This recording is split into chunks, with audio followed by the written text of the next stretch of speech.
ఎందుకంటే బ్రతకడం ఇంకా తెలిసిన వాళ్ళు తెలియని వాళ్ళు ఫ్రెండ్స్ జాబ్లో చాలా అంటే చాలా చామింగ్గా పనిచేసేదాన్ని. అందరూ ఎంప్లాయీస్ కూడా నేను వెళ్తున్నానన్నా కూడా ఏ రికార్డ్ చూస్తుందో ఏంటో అనే భయంతో ఉండేవాళ్ళు.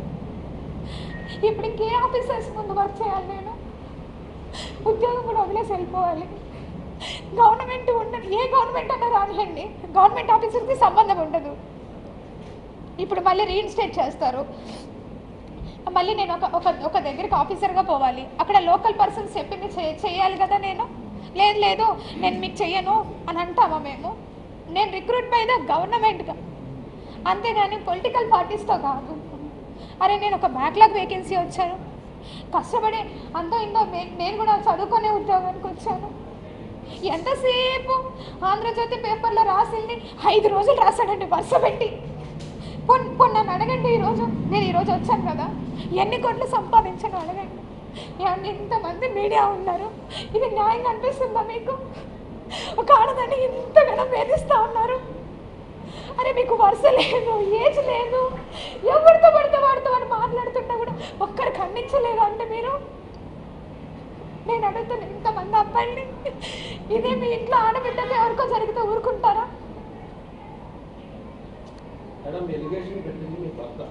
అది ఓకే, మీ భర్త పెట్టిన లెటర్ కంప్లైంట్ ఆధారంగానే వార్తలు వేశారు ఎవరైనా? అవునండి. ఇందులో మీడియా వాళ్ళు సొంతగా మదన్ మోహన్ గారు అనే మీడియా వాళ్ళు పరిచయం గారు మీ గురించి కూడా ఎవరికి తెలియాలని విషయం లేదు. సో ఇందులో మీడియా చేసిన తప్పు ఏంటంటే ఆయన కంప్లైంట్ పెట్టాడు దేవాదాయ శాఖ కమిషనర్ గారికి. ఆయన కంటెంట్ ని చెప్తే ఎలా తప్పుతుందండి? ఇప్పుడు మీరు చేశారంటే మంచాడు పెద్ద అంటున్నారు మీరు, కరెక్టే, ఓకే చెప్పుకోవచ్చు ఇష్టం. కానీ ఇందులో మీడియా తప్పు ఏంటండి? ఇందులో మీడియా ఏం వక్రీకరించింది? అందులో ఏమైనా విషయాలు వక్రీకరించింది ఏమన్నా విషయం చెప్పండి. నేను మాట్లాడతాను. నేను ఇక్కడ లోకల్లోనే ఉన్నాను. ఒక ఎలిగేషన్ వచ్చినప్పుడు మీకు మినిమంలో రైట్ ఉంటుంది. అరే ఒకసారి మాట్లాడదాము, ఒక గవర్నమెంట్ ఆఫీసర్ కదా, ఒక లేడీ కదా. Media, we have a judiciary sir. And Indian government కానీ any government, any state, any కంట్రీకి ఒక జ్యుడిషియరీ సిస్టమ్ ఉంది. ఆ జ్యుడిషియరీ సిస్టంలో ట్రయల్ అనేది జరుగుతుంది. పోలీస్ సిస్టమ్ ఉంది, పోలీస్ సిస్టంలో ఇన్వెస్టిగేషన్ జరుగుతుంది. ఇక్కడ ఇన్వెస్టిగేషన్ అంతా నాకు ఈరోజు ఎవరైతే ఎలిగేషన్స్ చేశారో వాళ్ళ మీదే. ఎలిగేషన్లా చూపించలేదు. మీరు కామా చూపించడం వేరు, ఫుల్ స్టాప్ చూపించడం వేరు.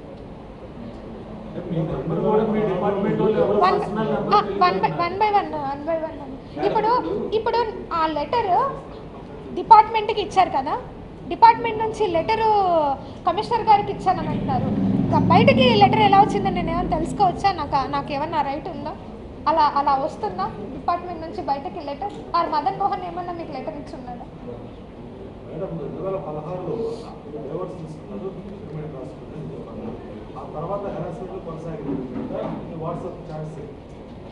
ఇల్లీగల్ బేబీ మీ హస్బెండ్ ఎవరైతే అన్నారో అతను వాట్సాప్ చాట్స్లో మీకు ఇంత హెరాస్ చేసి ఇబ్బందులు పడుతూ ఉన్నప్పుడు లీగల్గా అతనిపై ఎంత యాక్షన్ తీసుకోలేదు? కంప్లైంట్ చేశారా? చేశాను సార్. ఎప్పుడు అంటే ఇన్ని రోజులు నా ఇద్దరు బిడ్డల కోసమే నేను అతన్ని అడుక్కొని ఎందుకంటే 2 ఆడపిల్లలు సార్ నాకు. ఒక బిడ్డలు ఉంటే సరే ఒక షర్ట్ ఒక ప్యాంట్ వేసి వదిలేసి ఉండొచ్చు. ఆ 2 ఆడపిల్లల కోసం వద్దు నువ్వు ఆగు, ఎందుకంటే నేను నీకు ఎన్నోసార్లు బతిలాడాను, దానికి తోడు నువ్వు ఎన్నో తీసుకున్నావు మా దగ్గర నుంచి అని అడిగిన. ఇప్పటివరకు ఆయన బయటకు పోలే, ఎప్పుడు కూడా బయటకు పోలే. అన్నీ ఒప్పుకొని మ్యూచువల్ డైవర్స్కి వచ్చి సంతకం పెట్టినాడు. ఎప్పుడైతే మరి ఆయన్ని ఎవరు ప్రొవోక్ చేశారో నాకు తెలీదు. వెంటనే డిపార్ట్మెంట్కి వెళ్ళి కంప్లైంట్ పెట్టాడు. దెన్ నా పేషెన్సీ పోయింది సార్. ఇంకా నా బిడ్డల్ని ఆయన బయట పెట్టాడు అంటే నన్ను పెడితే నా బిడ్డల్ని పెట్టినట్టే. ఇంకా నాకు కూడా మనసు ఇంకెలా ఉంటుంది మీరు ఆలోచించండి. సో దట్ నేను ఇంకా వెళ్ళి ఇమీడియట్గా వెళ్ళాను సార్. రాత్రి 10:30కి దిశ పోలీస్ స్టేషన్కి వెళ్ళినా. నేను లాగిన్ చేసి వచ్చాను నా కంప్లైంట్ని. తర్వాత మరుసటి రోజు పోయి గవర్నర్పేట పిఎస్లో పెట్టినాను. సీఏ గారితో కూడా చెప్పేసి వచ్చిన. ఫోన్ చేశారు, ముందు రోజు కంప్లైంట్ పెట్టున్నాడు, మరుసటి రోజు ఫోన్ స్విచ్ ఆఫ్ అయినది. మేడం గారు, ఎస్ఐ గారు అక్కడే నా ముందే 4 సార్లు కాల్ చేసింది, ఫోన్ స్విచ్ ఆఫ్. అధికారిగా ఒక రాజకీయ నాయకుడు అంటే ఒక విజయసాయి ఆయన పోస్టింగ్స్కి మీరు ఎలా రెస్పాండ్ అవుతారు? ట్విట్టర్లో సార్ పోస్ట్ చేశారు. సో దట్ నేను సార్కి రిప్లై ఇచ్చున్నాను. మీరు ఏదో కొన్ని పెట్టున్నారంట, అది నేను ఒకసారి చూసుకోలేదు ఇప్పటి వరకు. మళ్ళీ చూసుకున్నాను. నిన్నటి నుంచి కంటిన్యూగా నేను పెట్టకూడదా, మాట్లాడకూడదా?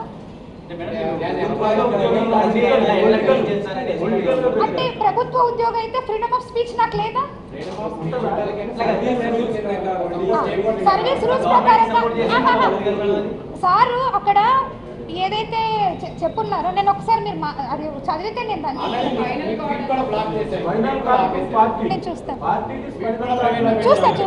ఆయన అడిగారు కాబట్టి ఒక్కసారి నా ఫోన్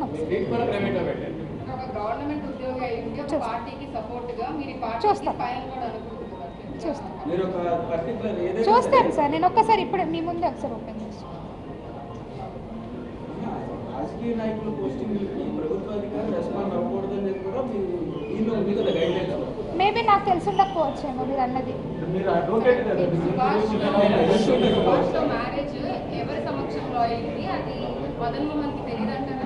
మదన్ మోహన్కి తెలియదండి.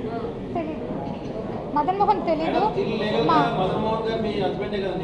లేదు, నేను మ్యూచువల్ డైవర్స్ ఫైల్ చేశాం కదా సార్.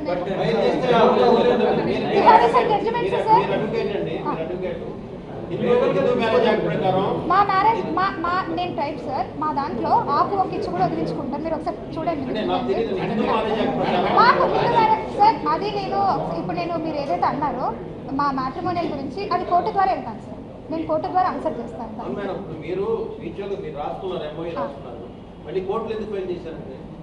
నేను చెప్పేటప్పుడే కన్క్లూజన్లో చెప్పాను సార్. కోర్టుకి మ్యూచువల్ ఎందుకు వెళ్ళాల్సి వచ్చింది అనేది కూడా చెప్పాను నేను.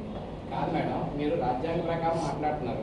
మరి డైవర్స్ కూడా రాజ్యాంగ ప్రకారం వెళ్ళాలి కదా. మీ సాంప్రదాయం ప్రకారం వెళ్ళినా కూడా పర్మిషన్ టైంలో కోర్టు అప్రోచ్ అవ్వాలి కదా. 2016లో రాసుకున్నాం కదా సార్.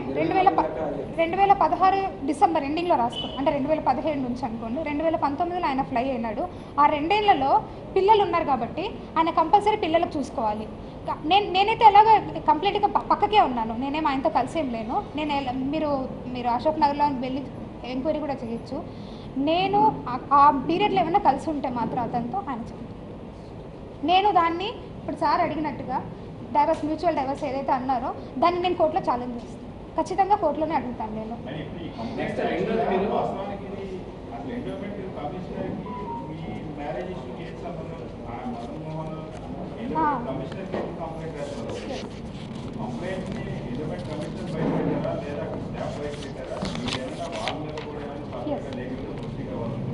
Yes sir.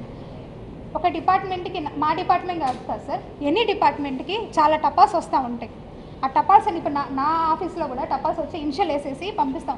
వన్స్ ఒకసారి ఇన్షియల్ వేసిన తర్వాత గవర్నమెంట్ ఆఫీసర్ ఆ టపాని 80%తో బయటకి ఇవ్వం. వాళ్ళకి కావాలి అంటే వాళ్ళు ఒక లెటర్ ద్వారా తీసుకొని దాన్ని స్కాన్ చేసుకొని మళ్ళీ వాళ్ళ కాపీ మాత్రమే ఇస్తాం. కొంతమంది తప్పు రాసినామమ్మ మళ్ళీ ఏంటమ్మా అంటారు. ఇక్కడ ప్యూర్గా నాకు తెలిసి నేను చెప్తా ఉన్నా, ఎందుకంటే ఈరోజు తెలియాలి కాబట్టి